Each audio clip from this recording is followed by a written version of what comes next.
നമസ്കാരം. ഞാൻ ഈ സിനിമയുടെ ഭാഗമാവുന്നത് കഴിഞ്ഞ ജനുവരിയിലാണ്. ആദ്യമായി സ്ക്രിപ്റ്റ് എനിക്ക് അയച്ചു തന്നു. അത് വായിച്ചപ്പോൾ തൊട്ട് ഉണ്ടായിരുന്നൊരു പേടിയാണ്, ഇത് എങ്ങനെ ഷൂട്ട് ചെയ്യും, എവിടെ ഷൂട്ട് ചെയ്യും. ദൈവാനുഗ്രഹം കൊണ്ട് ഇന്നിപ്പോൾ തിയേറ്ററിലിരുന്ന പടം കണ്ടപ്പോൾ ശരിക്കും കരഞ്ഞിട്ട് ഇറങ്ങിയത്. കാരണം ഒരിക്കലും സാധ്യമാവാത്ത കുറേ സാധനങ്ങളായിരുന്നു ബാവുൽജി എഴുതി വെച്ചിരുന്നത്. ഒരിക്കലും അത് വായിച്ചിട്ട് നടപടി ആവില്ല എന്ന് പൂർണ്ണമായിട്ട് ഞാൻ വിശ്വസിച്ചിരുന്നു. എന്നാലും എങ്ങനെയെങ്കിലും നടത്തിയെടുക്കാം എന്നുള്ളൊരു ധാരണയിൽ ഇറങ്ങിയതാണ്. കേരളത്തിൻ്റെ അങ്ങേ തല തൊട്ട് ബോണേക്കാട് തൊട്ട് ലൊക്കേഷൻ ഹണ്ടിങ് തുടങ്ങി മറയൂര് തൊട്ട് ഒട്ടുമിക്ക സ്ഥലങ്ങളും കറങ്ങി തിരിഞ്ഞ് നെല്ലിയാമ്പതിയുടെ ഉൾക്കാടുകളിലൊക്കെ തപ്പി അവസാനം ഞങ്ങൾക്ക് പറ്റിയ അദ്ദേഹം എന്താണോ എഴുതി വെച്ചത് അതിൻ്റെ പൂർണ്ണമായിട്ടും ഉള്ളൊരു സിനിമ. ഒരിക്കലും ഒരു സിനിമയുടെ സ്ക്രിപ്റ്റ് ഫസ്റ്റ് വായിക്കുമ്പോൾ ആ പടം തിയേറ്ററിൽ കാണുമ്പോൾ ഒരിക്കലും സംതൃപ്തി തോന്നാറില്ല. നിങ്ങൾക്ക് ചിലപ്പോൾ അത് 100 ദിവസം കൂടിയ പടമായിരിക്കും, സൂപ്പർ ഹിറ്റ് സിനിമയായിരിക്കും. പക്ഷെ ഒരു മേക്കർ, അതിൻ്റെ പിന്നണിയിലുള്ള ആൾക്ക്, കാരണം ഈ ഫസ്റ്റ് വായിക്കുന്ന ഒരു സ്ക്രിപ്റ്റ് അതുപോലെ ഒരിക്കലും ഞങ്ങൾക്കത് പൂർണ്ണതയിൽ കൊടുക്കാൻ പറ്റാറില്ല. കാരണം ഒരുപാട് കോംപ്രമൈസ് ചെയ്തിട്ടായിരിക്കും ആ സിനിമ ജനങ്ങളുടെ മുന്നിലേക്ക് എത്തുക. പക്ഷെ കാണുന്ന ആളുകൾ അത് ഫ്രഷായിട്ട് കാണുന്നു. അതിൻ്റെ ബാക്കിൽ അതിന് നമ്മൾ പ്ലാൻ ചെയ്തത് ഉപേക്ഷിക്കപ്പെട്ട കാര്യങ്ങളൊന്നും ആർക്കും അറിയില്ല. പക്ഷേ ഈ സ്ക്രിപ്റ്റ് എന്ത് വായിച്ചോ അതിൻ്റെ 10 മടങ്ങ് മുകളിൽ ആ തിയേറ്ററിൽ കണ്ടപ്പോൾ അത് സാധിച്ചു. അതിന് എനിക്ക് ഏറ്റവും കൂടുതൽ നന്ദി പറയാനുള്ളത് കട്ടക്ക് കൂടെ തന്ന ഒരു പ്രൊഡ്യൂസറാണ്.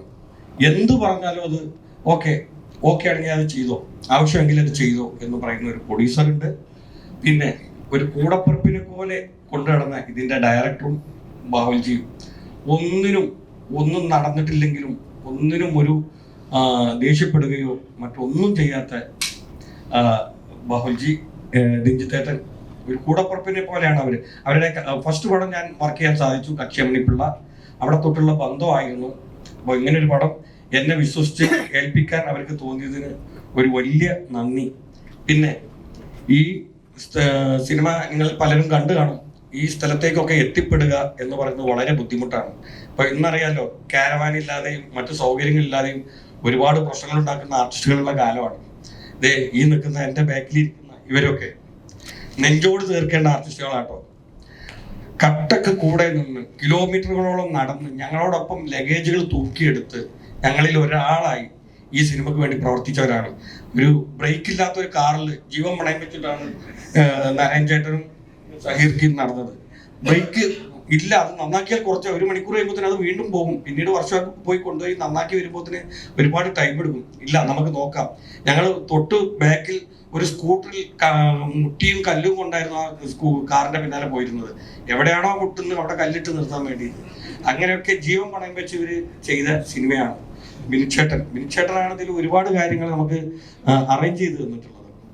അഡ്വഞ്ചർ സീക്വൻസുകൾക്കൊക്കെ പുള്ളി ഓഫ് റോഡ് ഡ്രൈവിംഗ് ചെയ്യുന്ന ഒരാളാണല്ലോ. അപ്പൊ പുള്ളിയുടെ പരിചയങ്ങളും മറ്റുള്ള ഒരുപാട് ബന്ധങ്ങളെ നമുക്ക് ഇതിൽ ഉപയോഗിക്കാൻ പറ്റിയിട്ടുണ്ട്. അതിൽ സന്ദീപ് ജി കട്ടൊക്കെ കൂടെ തന്നെ ത്രൂ ഔട്ട് നമ്മളെ കൂടെ തന്നെ ആയിരുന്നു. അപ്പം എല്ലാവർക്കും ഒരു വലിയ നന്ദി. Thank you.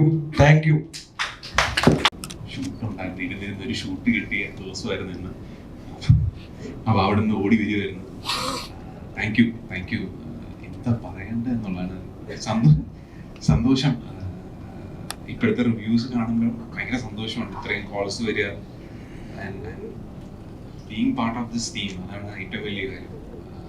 ഇവരെ കൂടെ ഒരു പടം ചെയ്യാൻ പറ്റുക, രഞ്ജിത്തേട്ടൻ, ബാവുൽജി ആൻഡ് സീനിയേഴ്സ്. ഞാൻ കൊച്ചിലെ കണ്ട വിനീതേട്ടൻ്റെ കൂടെ അങ്ങനത്തെ ഒരു പടം ഷെയർ ചെയ്യാൻ പറ്റുക, ബിനിച്ചേട്ടൻ്റെ കൂടെ, നാരായൺ ചേട്ടൻ്റെ കൂടെ. അപ്പം ഒരു വലിയ കാര്യമായിട്ട് ഞാൻ കാണുന്നു. Thank you everyone.